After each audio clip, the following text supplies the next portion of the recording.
2006 F150, 99,000 miles on it, 5.4 liter, 3 valve.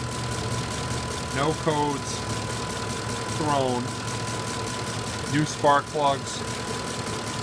Previously had an error on a coil. Put a brand new coil in, a code came up rather. Put a brand new Motorcraft coil in it. And at the RPMs that you see now,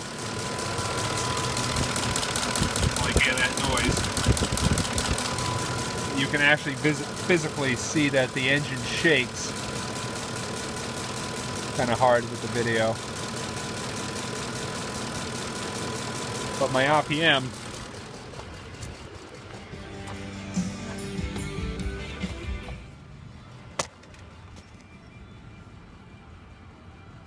but you can feel it inside the cab, like it's misfiring, but it's not throwing any codes whatsoever.